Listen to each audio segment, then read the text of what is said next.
Recently saw a poll asking companies who is most in charge of the remote working. 5% said HR, 4% said CEO, and 91% said COVID-19. So we can't really work out all the things that we're going to have to prepare for in the future, but hopefully over the next 40 to 45 minutes, I can give you some ideas around the whole topic of innovation. And I suppose I need to start by saying there's lots of different businesses on the call, some 2-4-man businesses, some 50, 100, and you're all very different sectors as well. So I will highlight that I can't give you a roadmap for your own business. This is some ideas, tips for you to hopefully take away that will give you some things to resonate about. I will also, as I said, definitely keep to under an hour. My presentation will be under 45, and then we'll have a little bit of time for questions. So I want to talk about 3 things. One, about how the world of work is even pre-COVID and now, and why it's so important to innovate, and then some barriers, and finally, obviously, the most important thing, some ideas and some tips. So I want to start with a quick story. Imagine yourself and a friend were at a picnic at the side of a river. Suddenly you hear a shout from the direction of the water and a child is drowning. Yourself and your friend jump in and grab the child. And then suddenly you see another one coming downstream and you grab that child as well. And just when you've come out of the water, you see another 2 children, you run in again. And this continues for about half an hour. And after about half an hour, you see your friend wading out of the water and leaving you alone. And you shout to him and go, "Where are you going?" And he goes, "I'm going upstream to see who's throwing all these kids in." And this is an old story from a book actually that's come out recently called Upstream, which is that in today's world, many people are focusing their head down on all the things they need to do and all the problems they need to solve, but they're not spending very much time on looking at the bigger problems, the problems that maybe they're not thinking about. And one company had this example back in 2012 was Expedia. They're a huge online travel business, but they realized they were losing a lot of money on people calling them. And they thought, as an online business, why are people calling? And their head of customer experience suddenly realized that there was one call that was happening more than anything else, and it was costing them about 100 million a year. Like 20 million people were calling, all for one thing. They wanted a copy of their travel itinerary. And they said it was like 60% of people who could use a gas pump and it was online, payment, but they still went into the garage because the payment didn't work. And they realized very quickly that this was something easy to solve. They could have a button on their keyboard saying press 1 for your itinerary. They sent it out multiple times and they solved a $100 million problem very, very quickly. But the reason I tell you this story is that actually these are the sorts of problems that nobody in Expedia generally would be solving, because people would be looking at how do we improve customer service, how do we improve the call time, how do we improve the experience of the customer. But it's often very difficult to solve a problem that nobody else is thinking about. And really, when it comes to innovation, one of our challenges is we really have to be spending a little bit more time looking up, because change has never happened so fast, but it will never happen so slow again. So even despite this whole pandemic time, it has been like this for the last probably 5 years. And if you look at how the world of companies have been disrupted, I often tell people about this word exponential when we talk about growth. And I always use the example. Imagine you got a big enough piece of paper that I could ask you to continue folding it upon itself. So if you took a piece of paper there in your hand now and you folded it probably 2 or 4 times on itself, it would probably be about 1 centimeter, maybe even 1 millimeter. But if I said to you, how many times would you have to fold it on top of itself until that piece of paper reached the moon? Most people who haven't heard this before would probably think, I don't know, hundreds of millions, thousands, when the actual answer is 42. So you fold a piece of paper on itself 42 times, it's as high as reaching the moon. Now, the only way for me to ever explain this is actually with a chessboard, because we think of things linear. So if I think of 8 steps in linear growth, I go from 1 to 8. But if you think of it in a chessboard, you go from 1 to 128. And 32 steps in a chessboard with linear growth is 1 to 32. If it's exponential growth, it's 1 to 2.1 billion. So by the 42nd chess piece board, you're actually on 2 trillion. And that's what exponential growth is. And that's the world we've come into with technology doubling their rate. And this happened when they were looking to mapping the DNA genome. And they said it would take them about 15 years and cost about 10 million. And after about 7 years, they were telling the people to shut the whole thing down because they were only at about 1%. Until someone said, well, actually 1% is kind of on track. And someone said, what are you talking about? It says, well, if it's 1% now, it'll be 2, 4, 8, 16, and we'll be done in 7 years. And as it happened, they were done in about 6 more years. So actually this exponential growth is something you have to be aware of, because it's rarely people within your own industry. And it's generally a small company that's disrupting a big company. So that's good for all the small companies out there. Because if you think about it, the largest hotel company in the world, the Hiltons, they didn't think Airbnb was going to become and totally disrupt them. When it was newspaper publishers were looking at the Wall Street Journal and the New York Times and the Irish Times, none of them thought Facebook would become the largest publisher. And nobody thought a car company, Uber, would become the biggest car sharing company in the world. And I even noticed this about a year ago when I did travel, when we all remember actually getting on flights, and I was coming back from Switzerland. And if you travel along in Switzerland, there's all these advertisements, and they're almost all of Swiss watches. And Swiss watches have been around for a long time. They're very, very expensive. But it was when I saw this sign showing that last year, the Apple Watch outsold the entire Swiss watch industry in 2019, which is just insane when you think this watch didn't even exist 10 years ago, and the Swiss watches and their history. But that's how fast things are changing. People can't keep up with this. And even in this world of pandemic, we see sustainability has become a big issue, but this has always been the case. We've had people who've developed shoes about 10 or 15 years ago, oat shoes. And this is a shoe that when you finish with it, you bury it in the ground, and there's seeds in the heel of the shoe, and it creates a little tree. So it's kind of fully biodegradable and sustainable. You'll even see this disruption in the world of banking that we've all got. I'd say 40% of the people in this call, maybe 60% all have a Revolut card, whereas I'd say 10 years ago, almost nobody did. We'll even notice during the pandemic that most of us have the same amount of money in our wallet today as we did 2 months ago, because everybody's tapping. And Bill Gates said it about 5 years ago. He said, we'll always need banking, but we may not always need banks. So it's amazing how all these businesses we thought would be around forever, this exponential growth linked to technology and the customer change is really changing our behavior. And this is obviously affecting jobs as well. If you look at the camera industry about 20 years ago, 30 years ago, when we had the old Polaroid cameras or the cameras where you actually get them developed, that's the gray line in this chart. That's when we went in and we actually found out that 5 of our photos had our finger on the lens, or we actually went and grabbed somebody else's pictures, which always seemed a little bit more interesting than our own.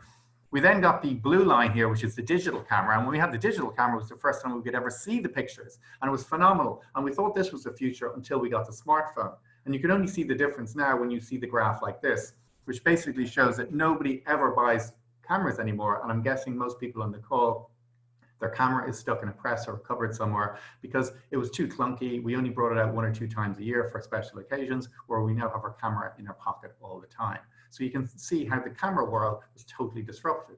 In America, they map out the jobs market, and in 1978, they looked at what was the most popular job in every state, finding that farmer, machine operator, secretary, every state had a slightly different most popular job.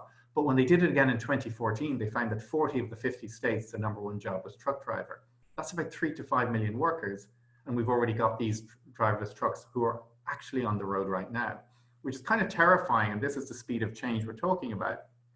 But what people often don't think about when they see this change is the fact that when we have this, we're also going to have companies like Volvo saying, we will accept all liability when our cars are in autonomous mode. So they're saying that basically car insurance will be gone in anything from 5 to 20 years. And it's even other things, like for instance, will we need car parks anymore if cars drop you off and then just drive off by themselves? The good news is we won't need clampers because the car can just drive away from the clamper. So there's always some good news in this. We'll also see things like Amazon can literally just say they're going to go into the healthcare industry. They literally just announced it, and 30 billion came off healthcare's biggest companies. And you can see how that would have a huge impact on jobs. But when it looks at this whole online digital world, even before COVID, you'll realize that 10 times more people were visiting WebMD than going to their local doctor in America. So this has already happened. And Harvard X, which is an online Harvard education program, had more people sign up in 1 year than ever attended Harvard, which has been around since the 1600s. So this online world has been happening. It's just really been accelerated with the pandemic. We see it with artificial intelligence, these creative jobs like painters. Well, artificial intelligence has now created a Rembrandt, which is apparently impossible to detect a real one from this fake one. So that's the kind of power, and that's what's happening today. So where will this go? And I love stories like we're all used to these now, these kind of go-to meetings, Zoom calls, video calls. But if any eagle-eyed people are there in the audience, you might see that right in the middle there, there's a picture of an animal in the middle, because there's a company there that's actually called Goat2Meeting as opposed to Go2Meeting. And it was from Sweet Farm, an animal sanctuary in California, that lost all its business when nobody from Silicon Valley could go up and make donations to these animals because of the pandemic. So basically overnight it changed its service, and now if you're on a Zoom call, you can actually pay to have an alpaca, a donkey, an emu on the call. And it might seem bizarre, but they've actually made more money out of these donation services than they did in the last 6 months. So I mean, that's the positive view of how you can actually look up and pivot your business very quickly by kind of jumping on the train, which is Zoom calls. You can see other more serious business like Rombit is looking at technology around social distancing, that the two people would have the same watch and it buzzes if you're more than or less than 2 meters away. And even simple things like muting background noise in calls. We know we're much more likely to be on video conferencing now, remote calls, and people don't want to have dogs barking, traffic, and you can now get this technology, which is just the way it's going to go. Because the key for me is that companies used to be powerful if they'd land or capital or raw materials. And if you think of this from a raw material point of view, only 3 or 4 years ago, Rwanda invaded a part of Congo and took over one of its valleys, which had this thing called coltan. Coltan is a precious metal that is used in pretty much every mobile phone. And it was able to make 240 million profit every year by going to war over this land. Now, that's all well and good, but actually, if you think of today, and if China decided to go into Silicon Valley and invade it, it wouldn't actually be able to do anything, because actually all the businesses and services and people's head. Because the key for innovation for now isn't the products or services, it's the people and their ideas and their creativity. So let's look at some of the ideas and the challenges with innovation and why people don't do it in the first place. So the first thing I'll say is, while people are sitting at home, you have time at the moment to look at the purpose of your organization. People might be very clear on their purpose, but a lot of times people aren't, and this can actually really affect them from an innovation point of view.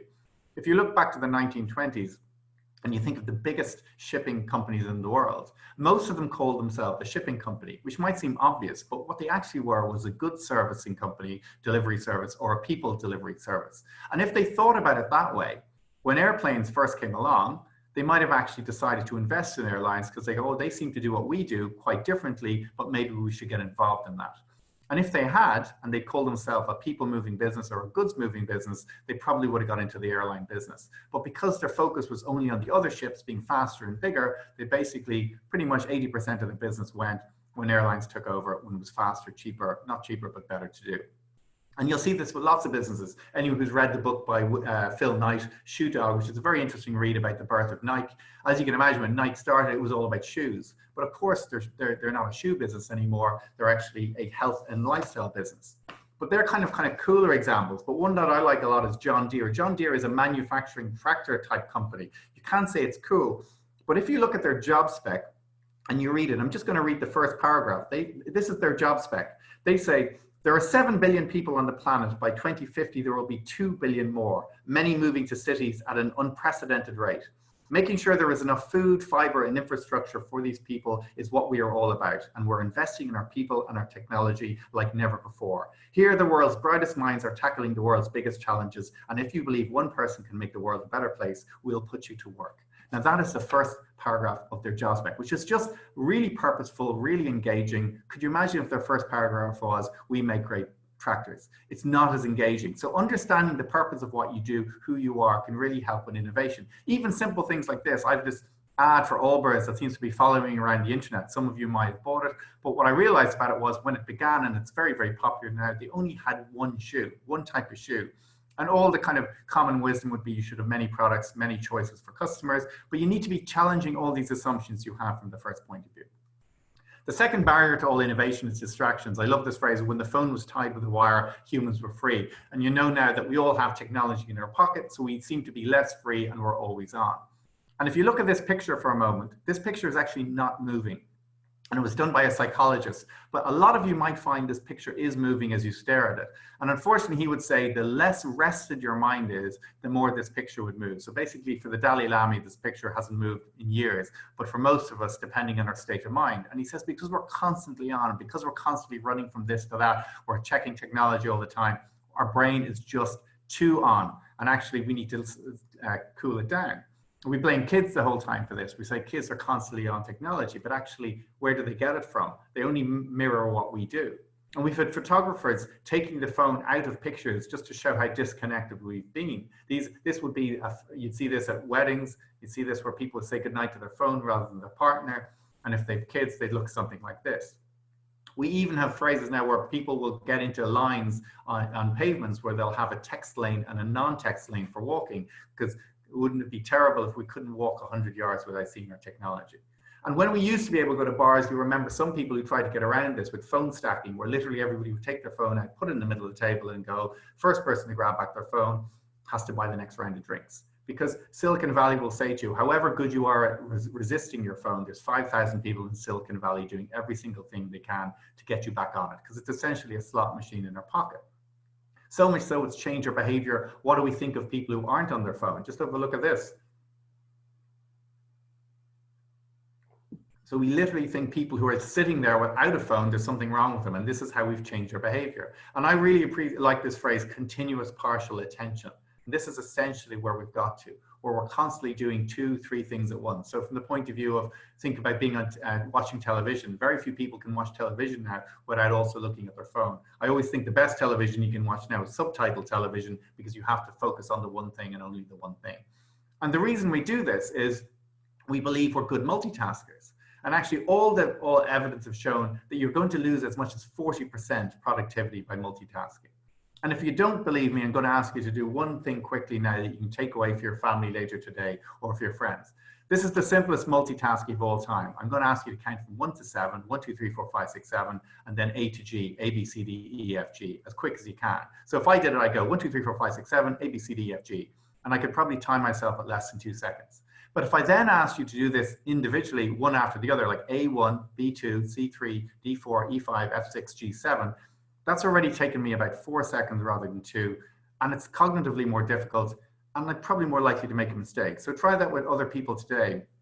And if you can think of a simpler multitasking than that, you'll be doing well. That's as simple as it gets. And we still struggle, it's slower, and we make mistakes. So when we think multitasking is easy, we're essentially doing 2 things badly and flooding our brain. Exactly the way you feel when somebody's talking to you on a call, but you can also hear them typing on their keyboard at the same time. So we have to try and help people get rid of these distractions. If we've got this crowded brain, we've absolutely no chance to be creative. The third reason is too much focus on hard work.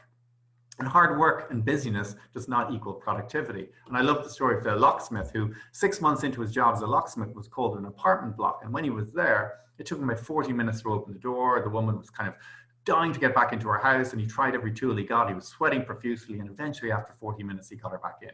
And she said, how much is that? And he said, that'll be €80. And she gave him 100, a great tip, because she was delighted to be back in. He then said in the next 5 years, he became an absolute nerd about locks. He loved them. He was playing with them the whole time. And after 5 years, he could pretty much open any door within about a minute, which is scary, but true for a lot of locksmiths who are very good at their job. He said he was called to the same apartment block, but a different house number. And he opened the door within 45 seconds. And then the person said, how much is that? And he said, that'll be €100. And they said, really, €100? But it only took you a minute. And think about that for a second. We completely value the hard work and sweat over the actual productivity. So the point is, you say things like, oh, the person was pulling an all-nighter, they were in from 6, they're working 14 hours a day. And all of these things, this hard work, this always-on culture, especially when we're working remotely, that people struggle to turn off because we've got technology in our pocket. We need to give people the ability to do this, because there's no chance of us innovating if we're constantly on. If you literally go onto Google after this and type work is into Google and let it complete the sentence for you, these are the sort of things you're going to get. They're not very positive. I did the same thing for my boss is, and it's even worse. I'm looking for one positive thing in there, but literally this is what people are thinking about. And this is how disengaged people are at the moment. So how do you expect disengaged people to come up with these ideas for you? So you've firstly got to solve these problems. And a Stanford economist talked about this. He said, work is kind of like squeezing an orange. When you start squeezing an orange, lots of juice comes out. But the harder you squeeze and the longer you squeeze, you're only getting a few drops. And he said, this is kind of like people's workplace. People work for 40 to 50 hours, that's fine. But once you get into 60, 70, they're literally doing no extra productive work. They might feel like they're busy, but they're not actually being productive. And we need to absolutely differentiate between this hard work and this productivity. And I've heard about this amazing new pill you can get. I'm sure some of you have heard of this. It's a revolutionary new treatment. I'm sure you'd all love this. It enhances your memory, makes you slimmer, lowers food cravings, wards off cold, flu, heart attack, stroke. It'll even make you feel happier, less depressed, and less anxious. And I would imagine everybody in the call will go, yes, I will have one of those, or maybe many of those. But you actually all know that this is actually something that is freely available right now, because the ad is not describing some miracle new drug, but rather the proven benefits of a full night's sleep. And the evidence supporting these claims has been documented by 17,000 different doctors, but yet our workforce is still ridiculously overtired, over-meetinged, over-caffeinated, under-inspired, and there's huge amounts of experiments. And for anyone who's been watching the Michael Jordan documentary, they did one on basketball players only a few years ago, where they made them sleep an hour extra a day, and their productivity went up 9%. And they were able to demonstrate productivity in terms of literally their free throw percentage, their sprint speed, their throws at the free throw line, all went up between 8 to 10%. Now, who wouldn't want a 10% improvement in productivity from sleep alone? The other one is we let accountants take over. And here's the challenge with innovation. Accounting procedures kill innovation. If you think about this for a point, Einstein would say that if we knew what we were doing, it wouldn't be called research. So if you come to somebody with ideas and then you try and put a case study together and price it, it's pretty much too late.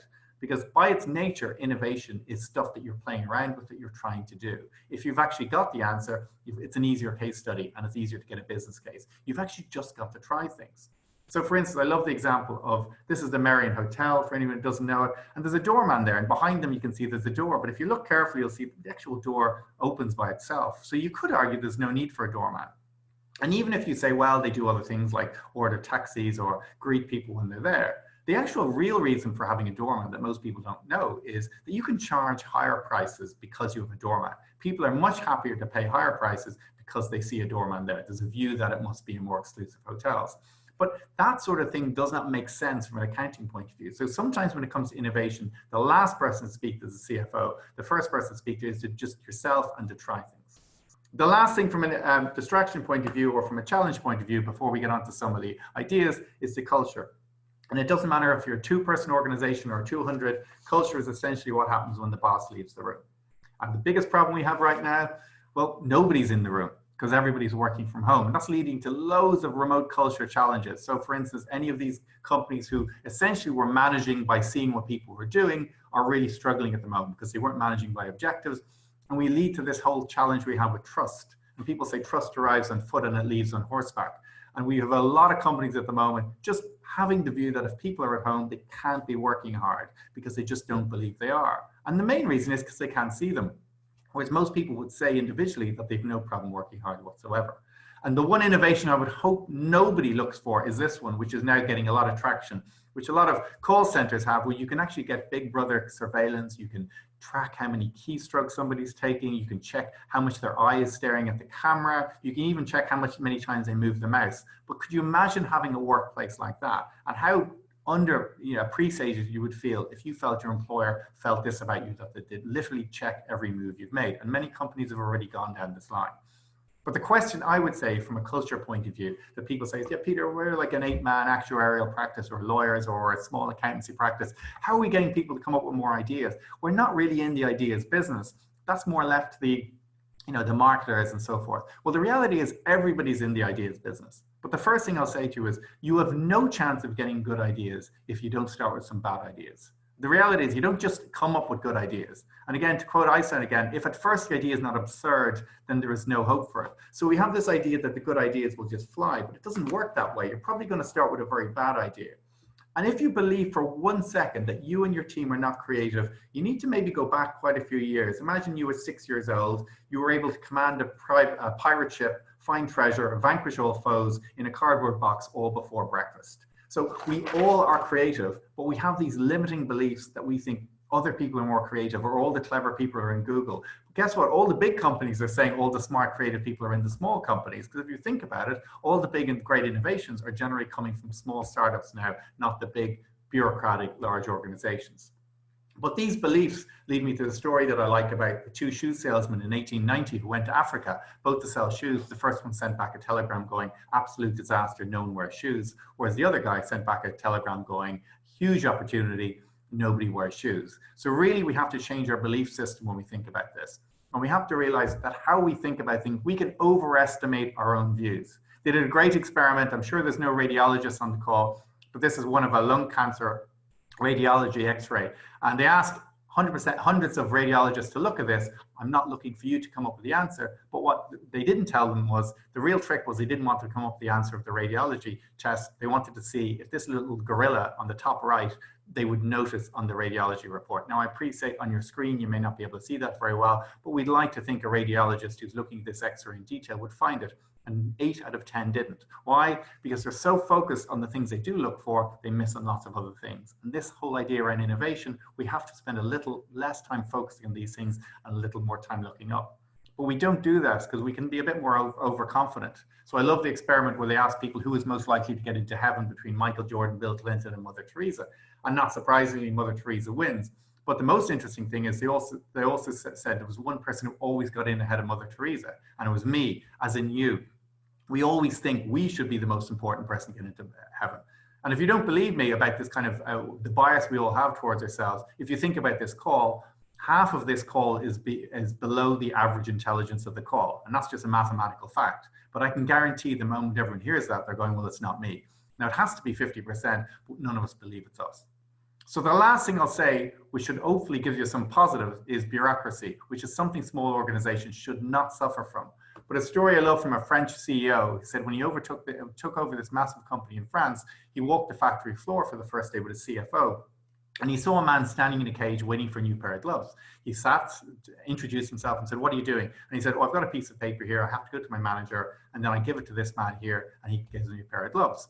And he finds the right size. Then he gives me the gloves. I get the piece of paper. I go back to my manager. And then I put the gloves on and go back to work. So the CEO turned to his CFO and said, how much does it cost for this man to be off his machine? And he said, for half an hour, probably about $5,000. And he said, and how much do the gloves cost? And he said, about $5.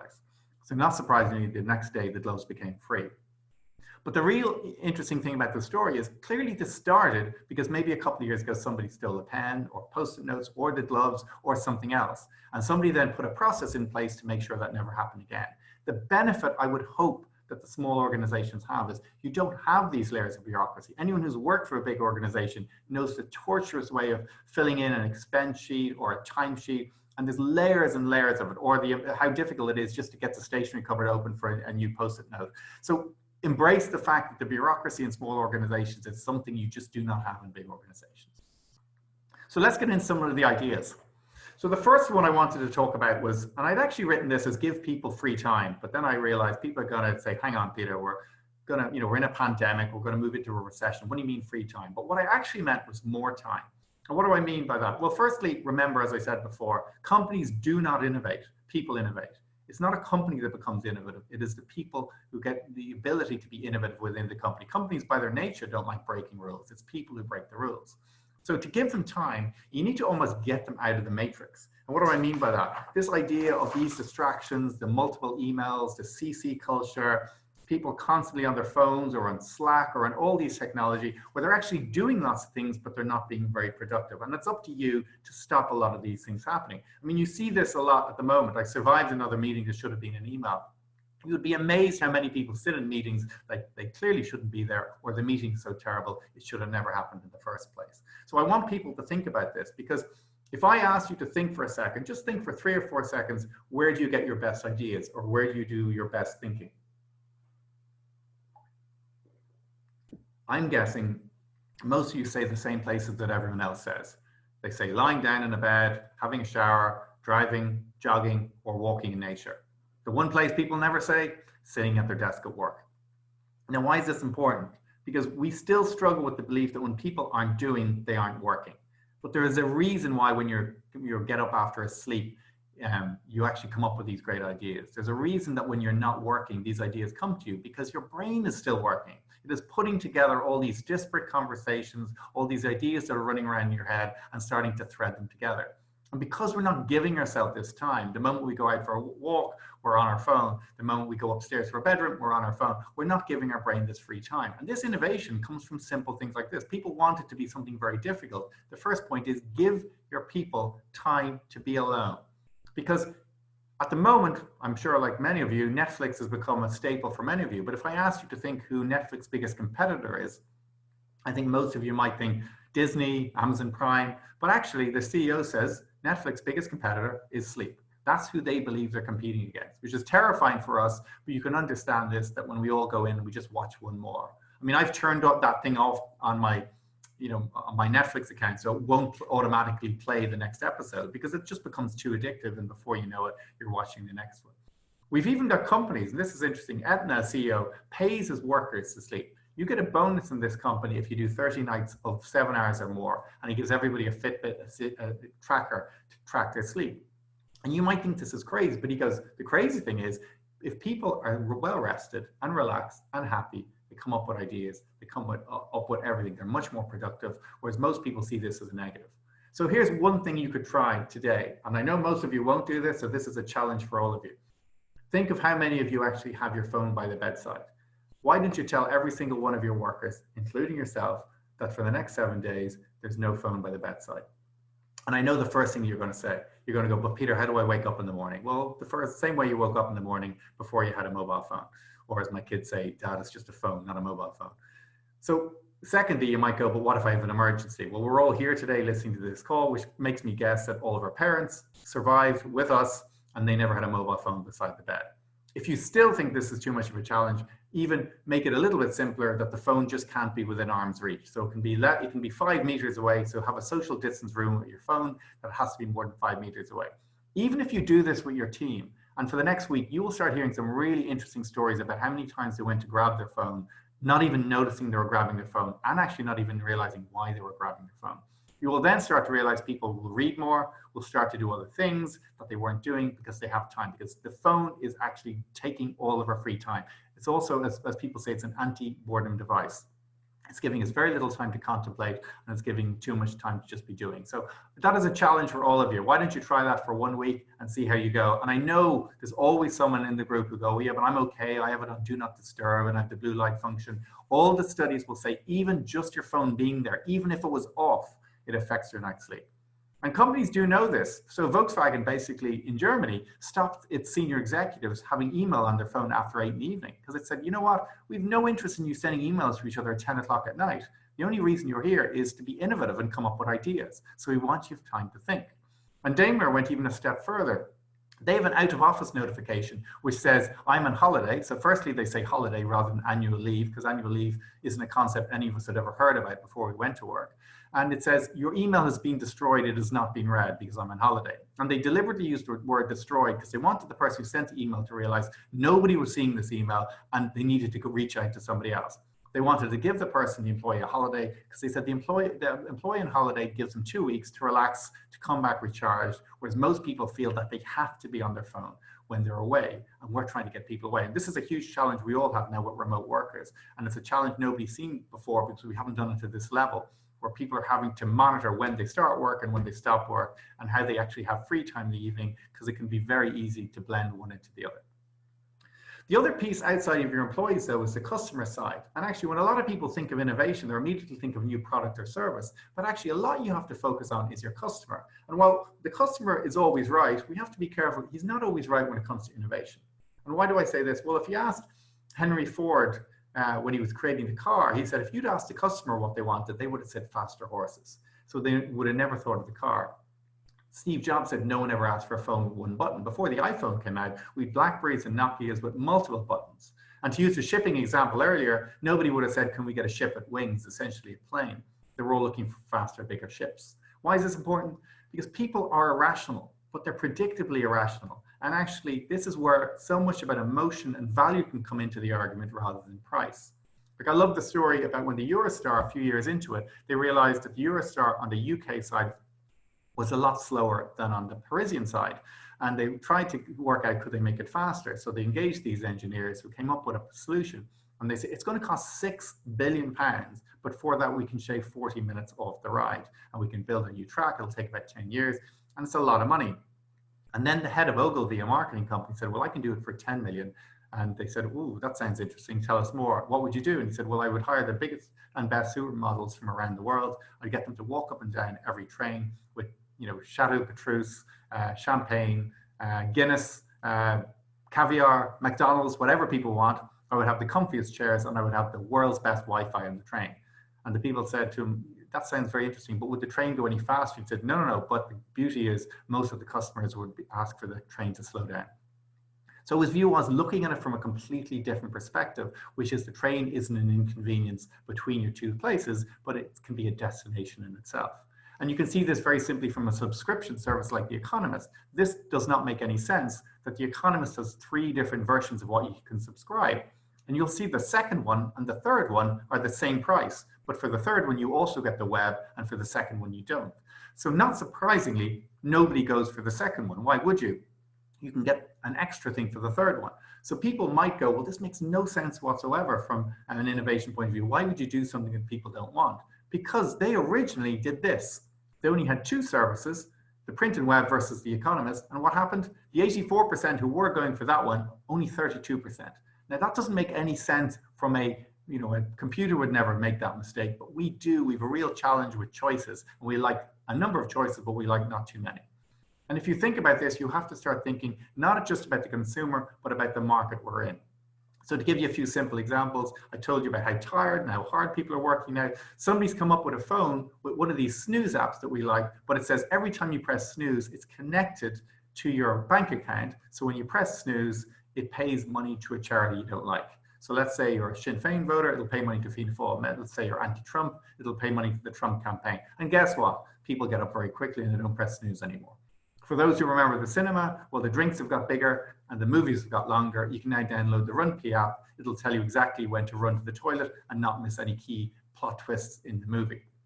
And the last one I love the most, which is because of lockdown, when we're probably all going to the fridge a little too much, if you really want to lose weight, the Things Wi-Fi body scale will actually tweet your weight out to everybody you know every time you stand on the scales. So if you really want to lose weight, this is how you do it. But it's innovating the idea of technology with kind of weight loss.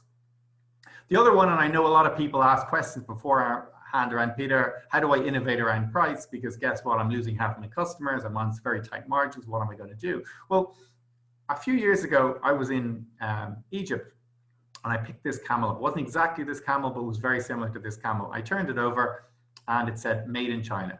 This was less than $2. It's going $2. For $2, this can be shipped from China and made here in Egypt, even though there's 28% unemployment in Egypt. So my view is the price world and war is pretty much over. If you're not focusing somewhat on value, you're going to have a real challenge in the future, because value is what people look for. So even things like, if you think about credit cards, people will pay for a credit card with higher prices on it if it taps, because people really want the tap function. More people go to Delta versus American Airlines for one thing, because of the app, because it tells you exactly where you are in your journey when the flight boards. And I've seen more people jump on slower trains just because it's better Wi-Fi. So it's understanding the whole experience. I've even seen it in the cinema. You would think the cinema can't be disrupted, but Secret Cinema, which is an immersive cinema experience, they're charging 6 or 7 times what you'd normally charge for a ticket by having a whole show and immersion experience around the cinema. So it can be done in all areas. The fourth area is going to be the customer touch points. What do I mean by this? Well, every single customer who you have interacts with you in many different ways, from the people they see, from the first time they're on your website, every time they call you, any interaction they have with you, digital, online, or personal. So People Express, who were the very first low-cost airline, way before Southwest and Ryanair, their CEO used to say, because we're a low-cost airline, he used to say, if they see coffee stains on our tray table, they're going to think that our planes don't run right. And people used to say, what are you talking about? That's nothing to do with our engines. He said, you're right. But it's kind of like if you went into a doctor's surgery and you saw that it was really messy, you'd immediately be a bit worried about the doctors. So he said, every touch point a person has they make a complete view on your business. So Walt Disney were the first to think about this, and they're the experts in customer experience. And once they got all their executives around, they said, we want you all to make every part of our park world-class. And unfortunately, one of the executives got car parking to make world-class, which seems impossible, but what did he do? He did what the head of Walmart always says, whenever you've got a problem, always go back to the customer. They've got all the money and all the answers. So we found out the 2 biggest problems for customers were, 1, they'd lost where they parked the car, and 2, they'd lost their keys. So firstly, he employed a car tracking system which now everybody has, but at the time it was innovative, that you show them a ticket when you lost your car and they said, oh, you came in at 10:21, your car is between D24 and D57, which is a lovely service. The second one, when people lost their keys, could you imagine a family of 3, sunburned, tired kids, and suddenly they're going to have to wait for 3 hours for AA to come. They had people who could break into your car, start your engine, so you could drive home. And then when your kids were tucked up in bed and you were having a meal, the car service could come out and sort out your car, which was an absolutely wonderful experience if you think about it. And they were the touch points they thought about. So think about every single touch point you have, because each one of those can create an emotional connection to your customer. Number 5, I talked a little bit about looking up, but if you think about it, we've had the wheel for millions of years, we've had suitcases for hundreds of years. It was only in 1971 that somebody decided to put the two of them together. It seems so obvious now, but it's somebody looking up at other industries. If you only ever look at what your own industry has to do, you can only ever look at best practice in your own industry, whereas the real disruptors and innovators are ones that look at other industries. The roll-on deodorant came from somebody who sold a ballpoint pen and loved the technology of it and created, and the pen market and the deodorant market are very different markets. And even from a demographic point of view, Japan are #1 in robotics, not just because they're good at technology, but because they had a very old population and they realized they needed a new workforce, and that's where they were ahead of everyone else. Even from a competition point of view, if you look up, you might have to start looking at cooperating with your competitors. And if Ford and GM, who are bitter rivals, can do this, anyone can. They both worked on the same transmission engine for 2 years. They said normally this might take 5 years, but they got the best engineers from both sides, and they both got the brilliant transmission engine, and then they went their separate ways to create their car. So maybe think of outside your organization. The smaller you are, the more it's good to get people from the outside to look in. We all know that it's often easier to give ideas and advice to people in other businesses than to see yourself. And the last idea I'll give you around people diversity.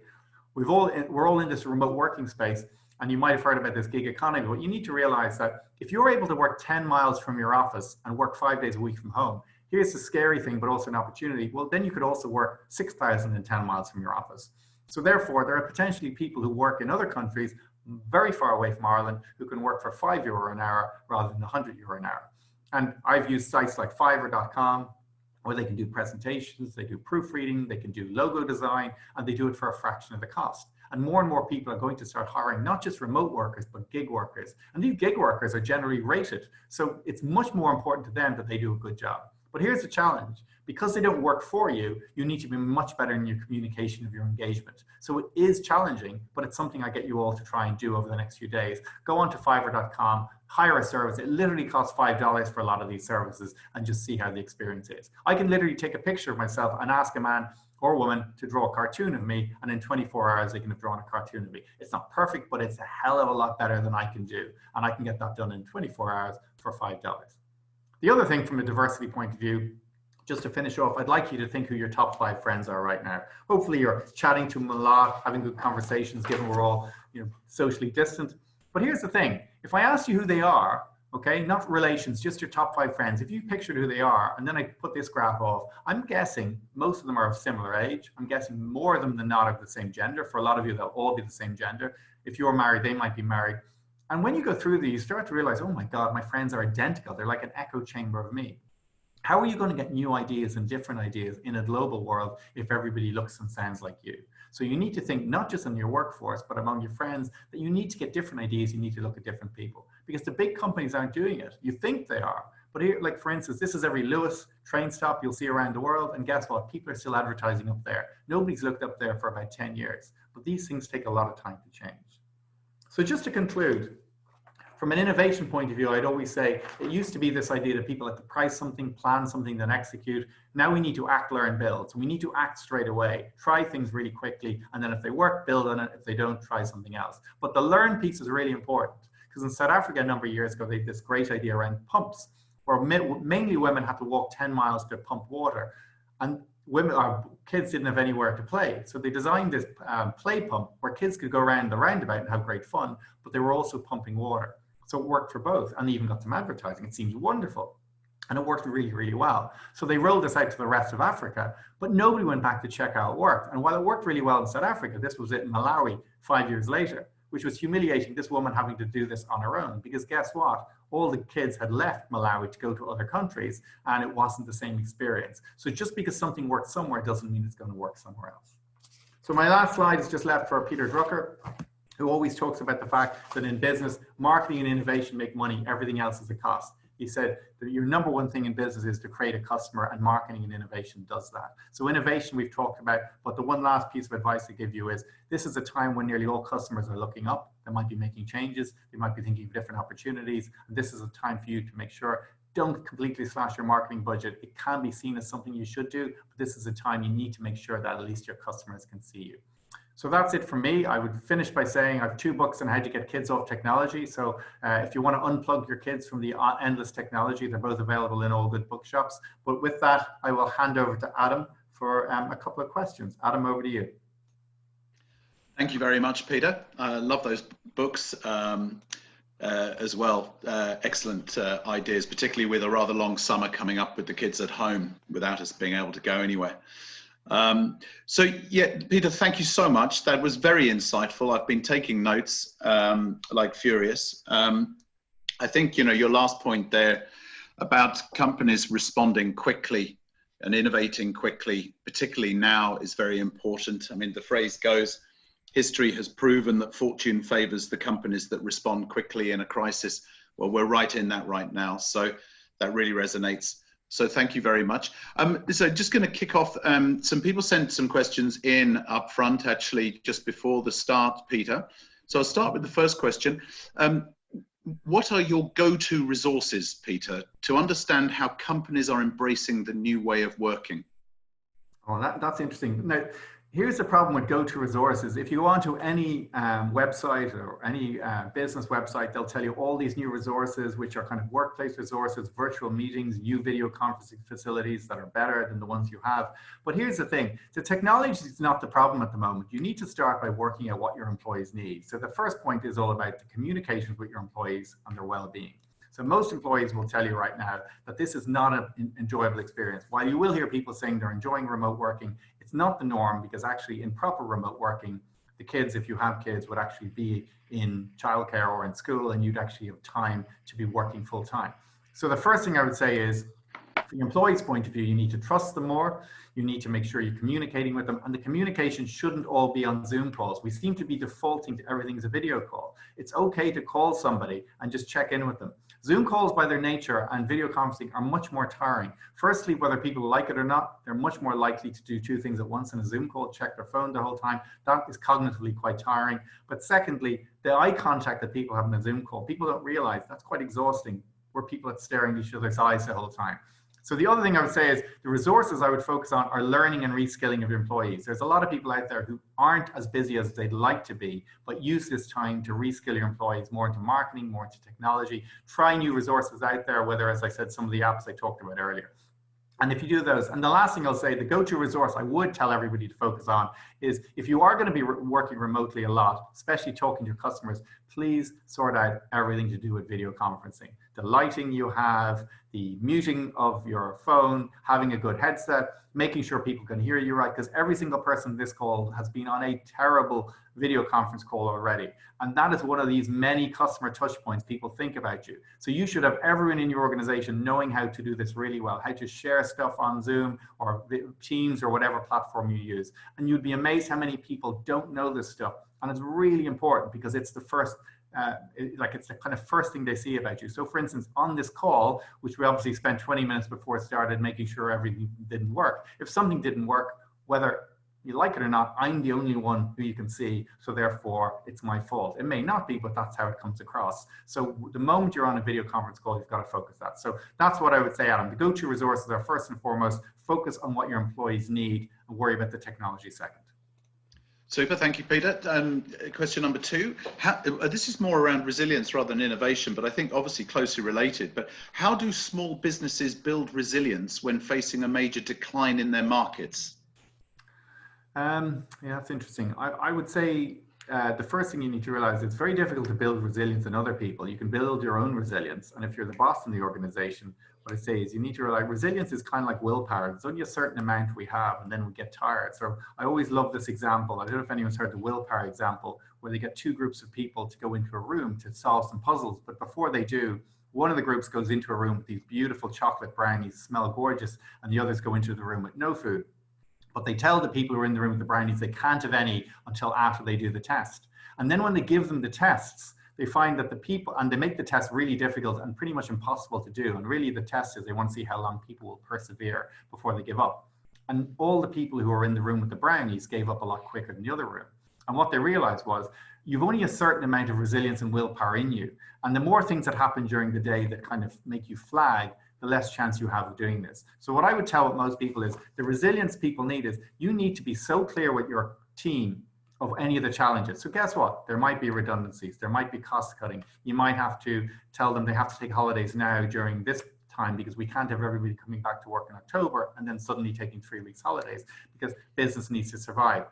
So I would say you've got to be as upfront with people in terms of what needs to happen. Make them feeling as positive as possible so they will be able to build that resilience. If they're spending most of their day worrying about their job and worrying about their performance and getting told off a lot of the time and getting presumed that they're not working very hard, they're going to really struggle. So first and foremost, build it up in your employees by giving them as much as they can, and that will support it. And secondly, give yourself every chance you can do that yourself and lead from the front. Thank you, Peter. Lastly, and don't forget, guys, if you do have a final question or two for Peter, just pop it into the chat room there. We will have a couple of minutes to address those at the end here. But thirdly, Peter, how do you begin to transform a business model that relies on high customer volume and low margins to one with reduced customer numbers, possibly up to 50%? Oh, okay. I mean, this is clearly someone who's lost a lot of customers at the moment, and I'd say a lot of people are in this boat. I mean, the first thing, which is not something everyone wants to hear, is if you've lost 50% of your customers, you should be presuming they're not going to be coming back for a long time. And I know that's not nice news to hear, but at least it'll prepare you for the worst.